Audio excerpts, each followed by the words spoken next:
Friends, क्या आप जानते हैं कि वायु विभिन्न गैसों का मिश्रण है। वायु में नाइट्रोजन गैस 78%, ऑक्सीजन गैस 20.9% व कार्बन डाइऑक्साइड यानी CO2 गैस 0.03% व इसके अतिरिक्त कुछ अन्य गैसेस जिसमें ऑर्गन 0.9% व हाइड्रोजन आदि 0.17% होती हैं। इसके अतिरिक्त वायु में जल वाष्प व धूल के कण आदि भी मौजूद होते हैं।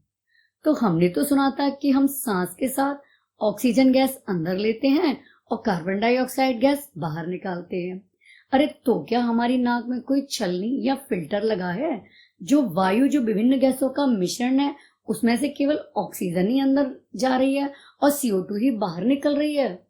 तो फ्रेंड्स, एक्चुअली में होता क्या है कि जब हम सांस लेते हैं तो जो वायु अंदर जाती है उसमें सभी गैसेस जितनी मात्रा में वायु में मौजूद हैं उतनी ही मात्रा में हमारे शरीर में प्रवेश करती हैं। यानी नाइट्रोजन गैस 78%, ऑक्सीजन गैस लगभग 21% और कार्बन डाइऑक्साइड गैस 0.03% व अन्य गैसेस भी हमारे शरीर में प्रवेश करती हैं।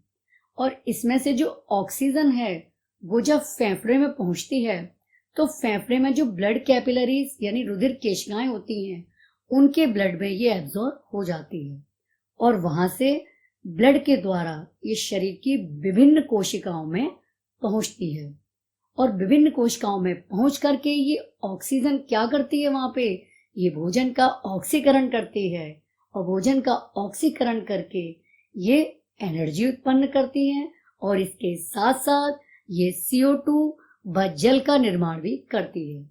और फ्रेंड्स, ये जो CO2 बनी है ये हमारे शरीर के लिए नुकसानदायक है, इसीलिए ये वापस ब्लड के द्वारा हमारे फेफड़ों में आ जाती है और फेफड़े इनको जो वायु हम सांस के द्वारा बाहर छोड़ते हैं उसके साथ बाहर निकाल देते हैं। तो फ्रेंड्स, जो हम वायु छोड़ते हैं सांस छोड़ने के दौरान उसमें नाइट्रोजन 78%, ऑक्सीजन 16% व कार्बन डाइऑक्साइड 4% होती है और अन्य गैसेस जितनी मात्रा में गई थी उतनी ही मात्रा में प्रेजेंट होती है।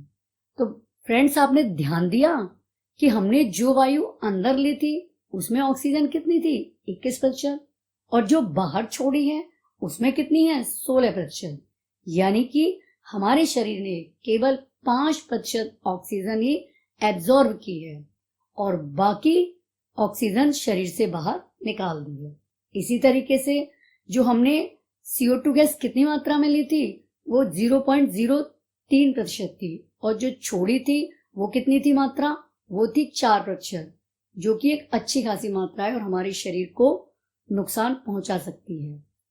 तो बाकी जो गैसेस हैं उनका क्या हुआ? अरे बाकी गैसेस जैसे नाइट्रोजन गैस या ऑर्गन गैस और या हाइड्रोजन गैस ये सभी इनएक्टिव गैसेस हैं, ये हमारे शरीर में कोई भी क्रिया नहीं करती और जितनी मात्रा में ये सांस लेने वाली वायु के साथ एंटर करती हैं उतनी ही मात्रा में ये सांस छोड़ने वाली वायु के साथ बाहर निकल जाती हैं।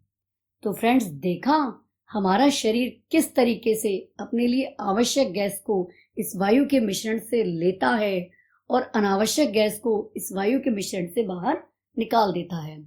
तो फ्रेंड्स, कैसी लगी आपको ये मेरी जानकारी अगर अच्छी लगी हो तो प्लीज इस वीडियो को लाइक कीजिए, अपने फ्रेंड्स के भी शेयर कीजिए और मेरे इस YouTube चैनल को सब्सक्राइब कीजिए।